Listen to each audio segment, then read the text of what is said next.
Donald Trump refait surface sur la scène politique et diplomatique à travers les récentes orientations de l'administration américaine concernant la question du Sahara occidental.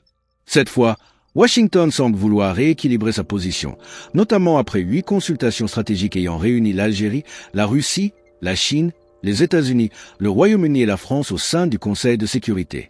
À l'issue de ces échanges, Alger est parvenu à imposer sa vision en influençant directement la réécriture du projet de résolution présenté par les États-Unis.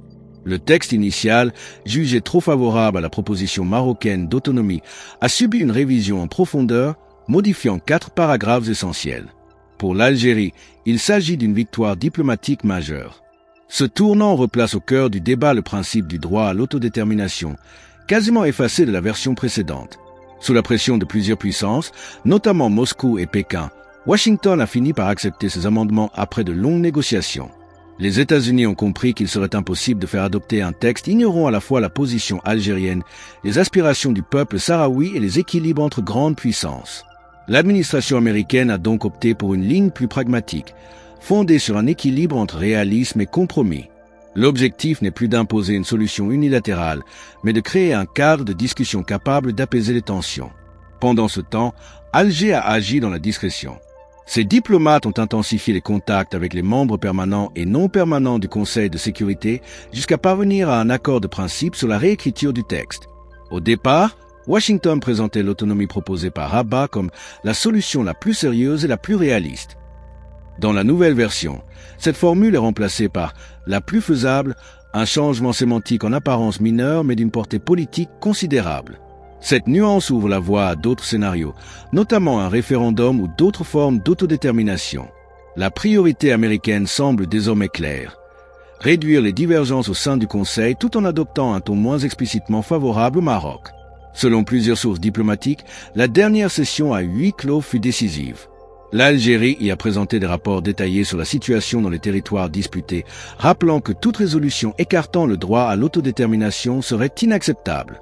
La Russie et la Chine ont soutenu cette ligne, allant jusqu'à avertir qu'un texte ignorant les aspirations du peuple sahraoui se heurterait à le veto. Washington a compris le message et a ajusté sa position pour éviter une fracture entre les grandes puissances. Les responsables américains ont précisé qu'ils ne cherchaient pas à imposer une solution prédéterminée, mais à créer un climat propice à de nouvelles négociations fondées sur le réalisme et le respect mutuel. 2 nouveaux paragraphes ont d'ailleurs été ajoutés. L'un appelle au respect du cessez-le-feu et à la retenue face à toute action pouvant compromettre le processus politique. L'autre aborde la situation humanitaire des réfugiés sahraouis, soulignant le manque de financement et appelant les pays donateurs à renforcer leur aide, notamment par une reconnaissance officielle de leur statut. Le projet révisé prolonge également le mandat de la MINURSO jusqu'au 30 avril 2026 au lieu du 31 janvier. Ce prolongement, fruit d'un consensus international, donne à l'envoyé spécial Staffan de Mistura plus de temps pour relancer le dialogue politique. À Rabat, la réaction fut confuse. Les médias proches du pouvoir, qui assuraient depuis des semaines que la résolution serait adoptée sans difficulté et que l'Algérie avait perdu son influence, ont été pris de court. Le revirement américain a surpris le Maroc, désormais contraint d'envisager de véritables concessions s'il souhaite conserver le soutien occidental. En Algérie, la nouvelle a été accueillie avec satisfaction. La presse nationale y voit un triomphe de la diplomatie discrète incarnée par le ministre des Affaires étrangères Ahmed Attaf et l'ambassadeur Ammar Benjama. Pour de nombreux observateurs, c'est aussi la reconnaissance du rôle central de l'Algérie dans la stabilité régionale. Washington, de son côté, semble désormais conscient qu'aucune solution durable ne peut être imposée unilatéralement et que tout appui au plan marocain doit s'inscrire dans un cadre garantissant les droits fondamentaux du peuple sahraoui.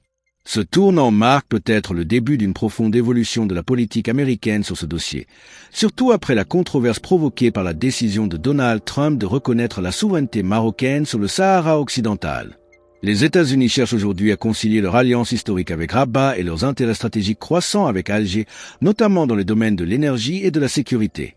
L'acceptation des amendements algériens illustre une voie médiane. Maintenir les liens avec le Maroc tout en préservant un dialogue constructif avec l'Algérie, sans s'écarter des principes fondamentaux de l'ONU. Les prochaines semaines seront décisives. Rabat devra sans doute céder sur certains points pour éviter l'isolement diplomatique, tandis qu'Alger renforcera son soutien au Front Polisario et multipliera ses initiatives au sein de l'Union africaine et des Nations unies. Le vote final du Conseil de sécurité pourrait ainsi marquer un tournant historique. Soit elle consolide la voie d'une solution juste, durable et mutuellement acceptable fondée sur le droit à l'autodétermination, soit elle replonge le dossier dans une impasse. Mais tous les signaux actuels indiquent que Washington fera tout pour préserver les avancées obtenues, considérant ce dossier comme un test majeur de sa capacité à gérer les crises internationales avec équilibre. L'Algérie, quant à elle, a réaffirmé sa détermination à défendre le texte amendé, soulignant que le principe d'autodétermination reste une ligne rouge non négociable. La Russie et la Chine ont salué la nouvelle orientation du projet, estimant qu'il offre enfin une base équilibrée pour relancer des négociations sérieuses dans les mois à venir. Ainsi, le projet de résolution américain révisé n'est plus un simple instrument au service du point de vue marocain. Il est devenu un document de compromis, plaçant chaque acteur face à ses responsabilités diplomatiques.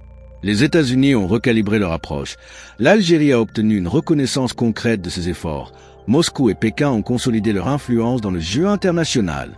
Quant au Maroc, il se retrouve confronté à une épreuve de crédibilité. Prouver sa volonté réelle de dialogue et de compromis pour parvenir à une paix durable et à la stabilité régionale tant attendue. La situation actuelle autour du Sahara occidental illustre à merveille la complexité du monde contemporain, où la diplomatie n'est plus une affaire d'échange protocolaire, mais un champ de bataille symbolique, linguistique et stratégique. Ce qui s'est joué récemment au sein du Conseil de sécurité dépasse le cadre du conflit saharien. C'est le reflet d'un nouvel équilibre des puissances mondiales.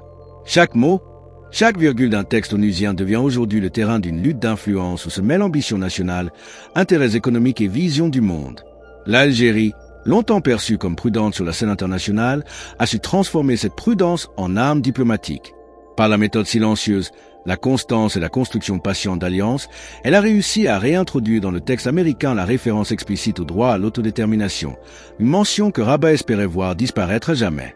Le retour de ce principe dans un document soutenu par les États-Unis marque un tournant majeur. Ce n'est pas une simple formule symbolique, mais une reconnaissance implicite. La solution dite réaliste et durable ne saurait se réduire à une simple autonomie sous souveraineté marocaine. Pour la diplomatie algérienne, il s'agit d'une victoire symbolique forte adressée à la fois au peuple sahraoui et à la communauté internationale. Le message est clair, la question du Sahara occidental n'est pas close. Contrairement au récit marocain, qui depuis la reconnaissance américaine de 2020 prétendait que le dossier était réglé, les récents développements montrent que l'équilibre mondial évolue. Dans un contexte marqué par la guerre en Ukraine, où le droit international et le respect des frontières reviennent au premier plan, la réactivation du dossier sahraoui agit comme un rappel. Certaines causes survivent parce qu'elles reposent sur des principes fondamentaux. En acceptant les amendements proposés par Alger, soutenus par Moscou et Pékin, Washington démontre son pragmatisme et sa lucide compréhension des réalités régionales. Les États-Unis savent qu'un texte rejeté par un membre permanent du Conseil constituerait un échec diplomatique majeur. En ajustant habilement la formulation, ils évitent la confrontation frontale tout en maintenant un fragile équilibre entre les attentes marocaines et les revendications sahraouies.